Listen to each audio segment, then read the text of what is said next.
come with me on a journey to a strange, scary, and bizarre place. The year is 2006, and I am in middle school. I was just going through a goth phase, so I would only wear black and red while I listened to Panic at the Disco and Death Cab for Cutie. I was just starting to discover the musical genius of Queen, but that's another TED Talk for another time. It was also during this period that I met my best friend, Megan. Megan and I were both young, rebellious girls who wanted to get tattoos and piercings and move out to California someday. Megan was brave enough to shop at Hot Topic, and I could only hope to be brave enough to follow her. Megan was incredibly cool. But when Megan and I were both sophomores in high school, something happened that changed both of our lives forever. When Megan and I were both 15 years old, Megan became pregnant with her first son. Now, I grew up in Tahlequah, Oklahoma, which is a town in the second poorest county of the fourth poorest state in the United States. We have our own issues, like drug addiction, domestic violence, and low levels of education, but one of the ones that I witnessed firsthand was teenage pregnancy. Oklahoma has the second highest rate of teenage pregnancy in the United States, with 47.8 out of every 1,000 girls under the age of 18 becoming pregnant every year. So if I scaled that down to a room about this size, say if the 200 of you were young girls at my high school, about 9 of you would be pregnant right now. Now, I can imagine that becoming a teenage mother is a very difficult thing. But all of a sudden, when this happened to my best friend Megan, she wasn't the same person that I knew anymore. All of a sudden, I saw her very differently. She became a victim of circumstance. She became a statistic. She became someone who had made a mistake and who was going to suffer for it, and I pitied her. I forgot all of the history Megan and I had had together and only saw this new thing about her, which is that she was a teenage mother. But a few months ago, Megan posted a very open and honest Facebook status about where she has come since high school, and I realized that there were several things I didn't know about Megan just because I hadn't bothered to ask. So, what Megan revealed in this Facebook status is that when she and I were both 15 years old, Megan didn't have access to a washer, dryer, car, or refrigerator. When she went into labor to deliver her first son, she was completely alone. Her father, who was the only person living in the house, drank a 30-pack of beer that day and took Benadryl, and so was completely incapacitated. And in the years that followed, Megan suffered both physical and mental abuse at the hands of her family and her boyfriend. Now, you can imagine my shock when I saw this Facebook status, and I started to think about the ways in which I had perceived Megan. Because I had only pitied her and not allowed myself the time to hear her story, I wasn't there for Megan during some of the most difficult times of her life. Because I only pitied Megan, she lost a friend where she needed one most.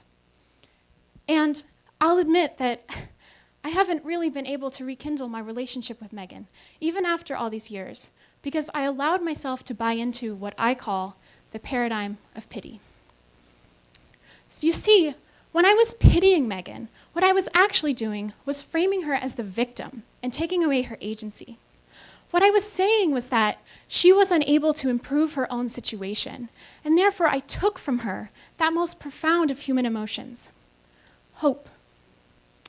And when we say that someone is hopeless, what we are actually saying is that they should not be allowed to make decisions for themselves, that they need someone else to step in and solve their own problems. And so when we fall into the paradigm of pity, what we are actually doing is allowing ourselves to speak for others, often on issues that we know nothing about. So to put this in perspective for you all, how many of you know that Los Angeles has a really big homelessness problem? You can just raise your hands. I hope you know. So Los Angeles actually has the largest homeless population in the United States, with about 26,000 individuals either living in unstable housing or currently on the streets. So I just want to ask the audience we have gathered here at TEDx today a few questions. So if I could ask you to just please raise your hands if the answers to these statements are yes for you personally. Have you ever seen a homeless person? Have you ever handed out money, food, or water to a person that you've seen on the streets? And have you ever stopped to have a conversation with a homeless person that lasted longer than 5 minutes? Okay, so keep your hands up. and look around. So the number is much less. So this is the point of my talk today. So most of you just told me that you've not had a conversation with a homeless person, even though a majority of you have given them money, food, or water. But why? Why did you allow yourself to assume what you thought they needed? Why did you allow yourself to speak for them, even though it's an issue you probably know nothing about? So we're all here today because we care about big global problems like poverty, equality, and sustainability. We're all in this room today because we want to make a difference for someone else. I know I do. But here is where we need to ask ourselves a very serious question. How do we feel about the people we are trying to help? Do we pity them? When we think about these big global problems, do we feel like we truly understand the issues at stake and that we are the best ones to step in and make a change?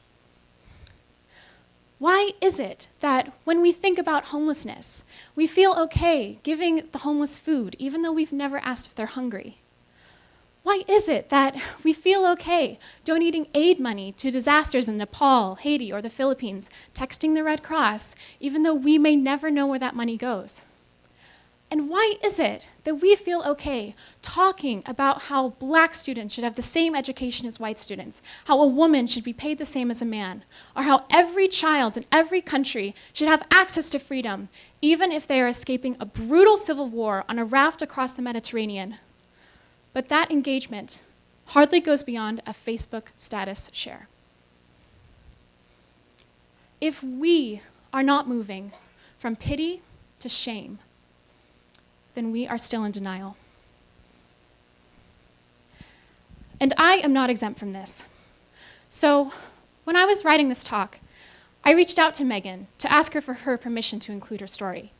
And I'm really happy to say that she's doing much better now than she was in high school. She just got married to a wonderful man whose name is Mateo in a beautiful backyard wedding, and she has baby number 2 on the way. Her son, Damien, is 5 years old, and he just got his yellow belt in Korean martial arts. Megan is warm, caring, and funny, and she refuses to let the difficulties of her past define her present. But after all this time, it was an intensely difficult message to write when I reached out to Megan, because it meant admitting that I had fallen into the paradigm of pity and was wrong in doing so.